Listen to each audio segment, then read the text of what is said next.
பெங்களூரைச் சேர்ந்த எக்ஸ்பெனோ என்ற தொழில்நுட்ப திறமையாளர் தீர்வு நிறுவனம் கடந்த ஜூன் மாதம் வெளியிட்ட அறிக்கையில் இந்த ஆண்டு ஏற்கனவே வெளிநாட்டில் நீண்ட ஆண்டுகளாக பணியாற்றிவிட்டு இந்தியா திரும்பும் தொழில்நுட்ப வல்லுநர்களின் எண்ணிக்கை 7300 தொட்டுள்ளதாக தரவுகளுடன் சுட்டிக்காட்டியுள்ளது. 2024 9800 இருந்த இந்த தாயகம் திரும்புவோரின் எண்ணிக்கை 2025 15100 அதிகரித்துள்ள நிலையில் இந்த ஆண்டு இன்னும் அதிகமானோர் தாயகம் திரும்பலாம் என்று எதிர்பார்க்கப்படுகிறது. அதே நேரம் அமெரிக்கா செல்லும் இந்திய தொழில்நுட்ப வல்லுநர்களின் எண்ணிக்கை குறைந்து வருகிறது. இதுவரை சுமார் 9100 பேர் அமெரிக்காவிற்கு சென்றுள்ளனர் என்று தரவுகள் காட்டுகின்றன. சமீபத்தில் அடோப் நிறுவனத்தின் பொறியியல் பிரிவு இயக்குநரான கௌரி சங்கர் ரவீந்திரன் கலிபோர்னியாவில் 10 ஆண்டுகள் வசித்த பிறகு தனது குடும்பத்துடன் பெங்களூருக்கு குடிபெயர்ந்துள்ளார். இதுகுறித்து தனது லிங்க்டின் பக்கத்தில் பதிவிட்டுள்ள கௌரி சங்கர் ரவீந்திரன், இது ஒரு முக்கியமான மாற்றம் என்றும் குடும்பத்தினருக்கு அருகில் இருக்க வேண்டும் என்ற விருப்பத்தின் காரணமாகவே இந்தியா திரும்பியதாகவும் பெங்களூரு வாழ்க்கைக்கு தங்களை மாற்றிக்கொண்டு வருவதாகவும் குறிப்பிட்டுள்ளார். மேலும் இந்தியாவில் இருந்தபடியே அடோப் நிறுவனத்தின் CXO பிரிவிற்காக தொடர்ந்து பணியாற்றுவதில் உற்சாகமாக உள்ளதாகவும் கூறியிருக்கிறார்.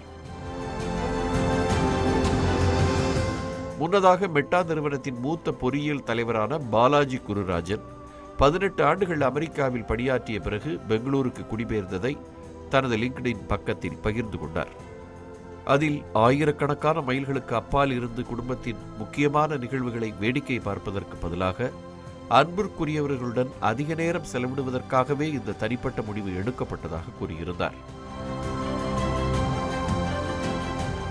இதே காரணத்திற்காகவே கடந்த ஏப்ரல் மாதத்தில் தனது ஓப்பன் AI நிறுவனத்தின் B2B செயலிகளுக்கான தலைமை தொழில்நுட்ப அதிகாரி என்ற பதவியை ராஜினாமா செய்துவிட்டு தாய் நாட்டுக்கு திரும்பியதாக ஸ்ரீனிவாஸ் நாராயண் குறிப்பிட்டிருந்தார்.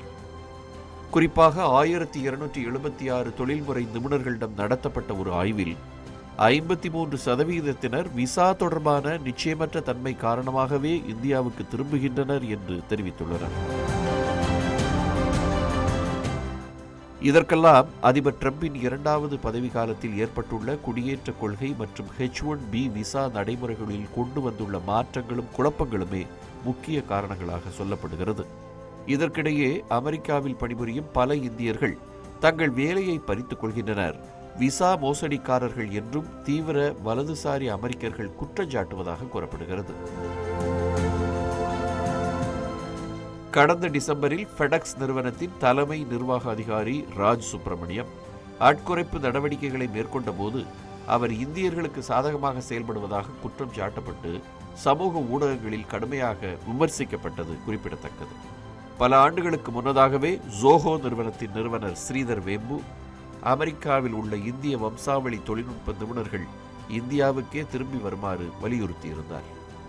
குடியேற்ற சிக்கல்கள் குறித்த அச்சம் ஏதுமின்றி ஒரு விண்ணப்பத்தை சமர்ப்பிக்கும் போது சரியான முடிவைத்தான் எடுத்துள்ளேன் என்பது புரிந்தது என்றும் சொந்த ஊரில் இருப்பது மகிழ்ச்சி அளிக்கிறது என்றும் அமெரிக்காவில் இருந்துவிட்டு இந்தியா திரும்பிய ஒருவர் சந்தோஷமாக பதிவிட்டுள்ளார். இந்த மாதிரி யூஸ்ஃபுல்லான இன்ஃபர்மேஷன்ஸை தெரிஞ்சுக்க தமிழ் ஜனம் சேனலை சப்ஸ்கிரைப் பண்ணுங்க.